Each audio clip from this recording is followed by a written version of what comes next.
Здравствуйте, уважаемые газелисты! Хочу вам рассказать про двигатель ZMZ 406 инжектор. Вот случилась у меня такая проблемка. Людям делаю, а сапожник без сапог называется. То есть на холодную при пуске двигателя нет никакого постороннего стука в ГБЦ. Все отлично, все хорошо. Но бывает изредка на холодную простукивает какой-то гидрокомпенсатор, может два. Но то есть до этого я разбирал, гидрокомпенсатор не прощупывается, так как показывают другие, в принципе, что там продавливается чуть-чуть или сколько-то, нисколько он не продавливается. И ни один из 16. Все стоят жестко. Но какой-то себя ведет или пару штук. Может, не знаю, в принципе, сколько. Я не стал думать, гадать. Значит, поехал, купил 16 штук новых. Инна. Вот температура, значит, у нас там 88 градусов. Покажу на компьютере бортовом, значит. Ну, хотя он врет, в принципе, компьютер. Может, не врет. По напряжению точно врет бортовой компьютер. Вот сейчас сработал вентилятор, в принципе.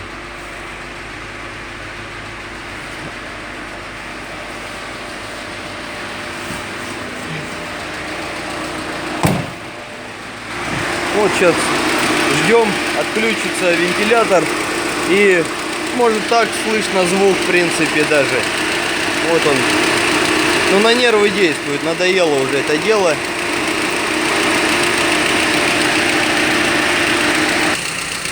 Вентилятор выключился, слышите характерный звук, да, в принципе. Я грешил сначала на распредвалы, разбирал много раз, собирал, в принципе. Ну и все же я решил поменять гидрокомпенсаторы, потому что этот стук происходит только на горячую. Хотя до этого думал, гидрокомпенсатор на горячую не должен стучать. Нет, глубоко ошибаемся. Стучит именно на горячую.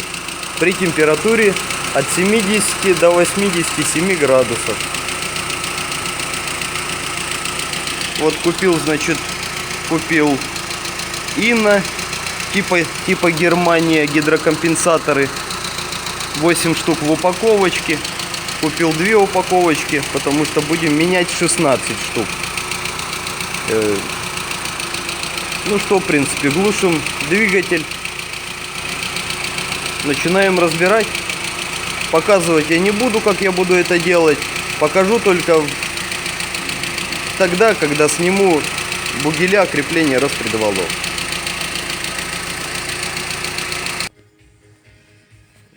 Да, кстати, прежде чем решить менять компенсаторы, смотрел видео в ютубе также, в принципе.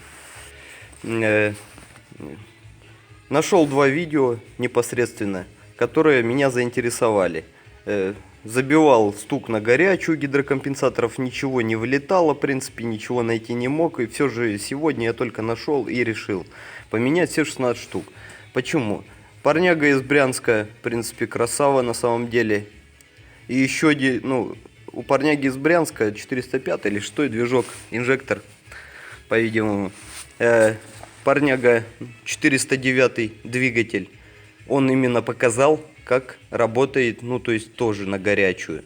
Я снял, в принципе, сначала на холодную, пока ездил, короче, за гидриками. В итоге сел у меня телефон. Вот такая ерунда, хотя поставил на паузу. Вот. Разделилось это видео на 2 части. Попробую, конечно, первую часть выложить, ну, в принципе, в YouTube, чтобы, в принципе, ребята как бы знали, что к чему. Потому что я уже долго езжу с этим стуком. Ну, на самом деле надоело, в принципе. Ничего страшного, конечно, нет. Но, скорее всего, расход значит, чуть-чуть увеличится, потому что неправильно работают клапана. Раз есть стук, значит, не вовремя открывается клапан или закрывается. В общем, ну, такая характерная причина будет. И, соответственно, ну, то есть работа двигателя более, ну, скажем, не такая устойчивая, как должна быть на самом деле. Так что сейчас будем разбирать. В общем, покажу, что гидрокомпенсаторы там продавливаются, не продавливаются. Попытаюсь вам объяснить, довести до вас всю эту информацию. А вы там уже сами, в принципе, думаете, как менять поштучно, по одному, или поменять все, в принципе. Ну, я решил для себя поменять все, потому что скупой платит дважды, в принципе. То, что там разбирают гидрики, перебирают, я понимаю все, в принципе, в связи с денежными отношениями, то есть, что денег не хватает, ну, как бы каждый пытается сэкономить, но я не стал экономить, потому что уже несколько раз собирал, ну, раз 7, наверное, точно, в принципе, разбирал и собирал, и причину найти не мог, потому что все гидрики рабочие. Ну вот, ребят, как видите, в принципе, снял радиатор, снял, ну, то есть слил сначала жидкость, снял радиатор, разумеется, в принципе. Для чего, собственно говоря? Для того, чтобы идеально точно выставить потом фазы ГРМ. При стоящем радиаторе на автомобиле просто это делать неудобно. Хотя это можно сделать, в принципе, для меня удобнее быстро скинуть это все и выставить идеально. Еще раз скажу, идеально. Почему? Потому что обзор это, ну, то есть удобно крутить шкив коленвала, выставляя фазы ГРМ с помощью часового индикатора, значит, часового типа, с помощью транспортира. Люблю более точно все это выставлять, потому что чем точнее, тем лучше. И работа двигателя, и расход, разумеется, и тяга, соответственно, в первую очередь. Зависит от тяги. У меня стоит, значит, стоят разрезные шестерни фирмы Прогресс. Прогресс. Меня они, если честно, очень порадовали. Спасибо вам большое, завод-производитель Прогресс. 5 баллов вам за то, что никто не мог придумать такие вещи.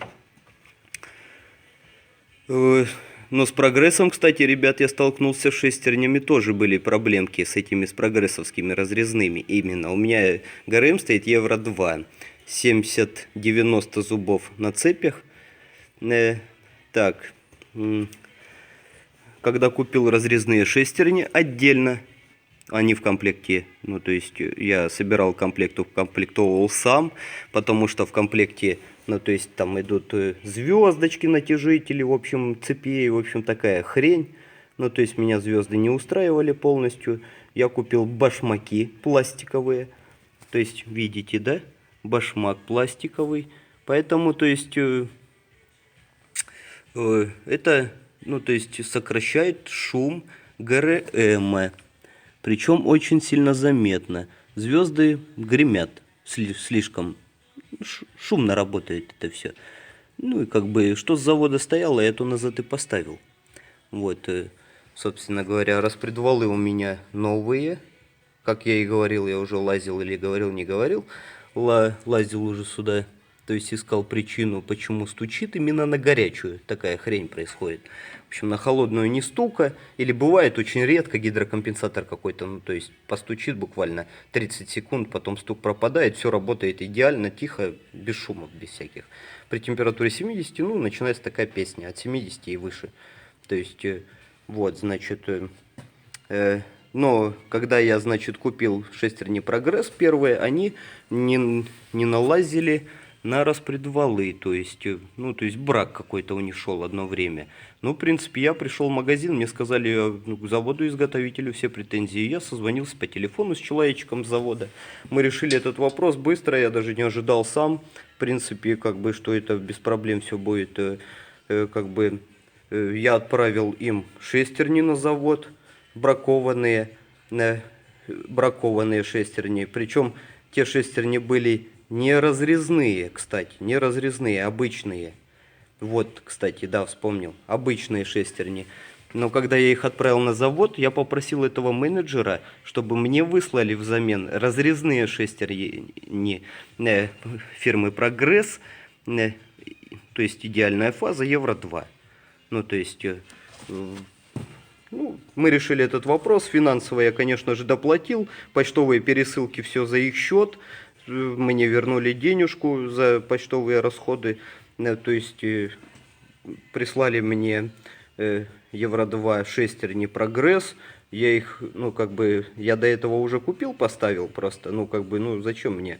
Ну, то есть будут валяться Евро 2 обычные, я решил поменять. Они мне поменяли, пошли на уступки, в принципе, без проблем. Фирма хорошая, всем рекомендую, в принципе. Пока проблем не было. Поэтому с помощью этих шестерен выставляется идеальная фаза вплоть до точного градуса работы распредвалов. То есть открытие-закрытие выпускных клапанов. То есть, так, ну, в принципе, что тут? Бугеля, распредвалы, все одно и то же, в принципе. Гидрики, ну, как бы, попытаюсь там потрогать, ну, как бы, таким образом, да, которые ослаблены именно. Ну, то есть, ну, сейчас это делать неудобно. Я вчера это делал, в принципе, никакой не болтается, никакой не прожимается. В общем, сейчас бугеля с распредвалов ослаблю. То есть, все это дело... еще один нюанс, прежде чем снимать, ну, то есть шестерни, все это дело, цепи, я выставляю, ну, то есть шкив по метке просто. В принципе, не с помощью там транспортира и так далее, в принципе. Вот такая песня. Вот, на шкиву есть метка.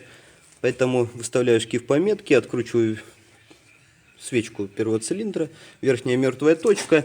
Вот эти отверстия, смотрю, которые вот здесь вот фиксируются на распредвалах, вот они, в принципе, что здесь, что там.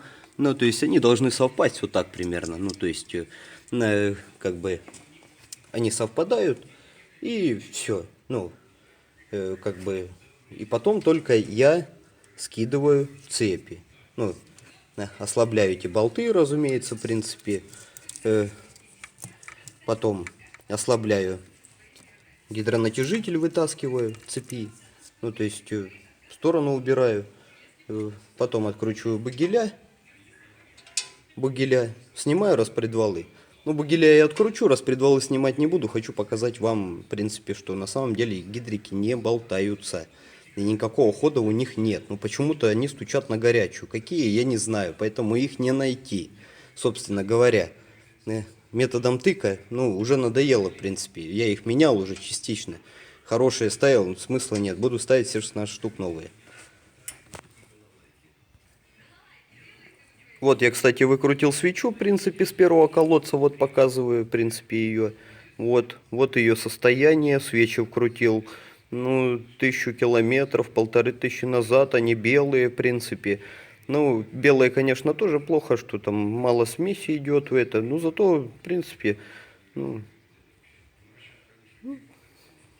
они коричневые станут через еще 1000 примерно, 1500 станут коричневые. То есть компрессию я мерить не буду, в принципе. Компрессия у меня 14,5 очков, потому что я снимал голову 15 тысяч или 20 тысяч километров назад, пробег двигателя, значит, ну, где-то 200 с лишним тысяч, в общем. Доработал ГБЦ, то, что завод наш доблестный, ну, в принципе, такие вещи выпускает. Ну, то есть, доработал, конечно. Вот.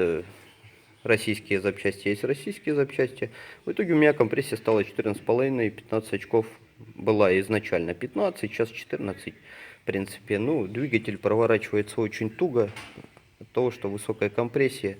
Вот, ну, собственно говоря, вот так вот. Ладненько. Разбираем дальше.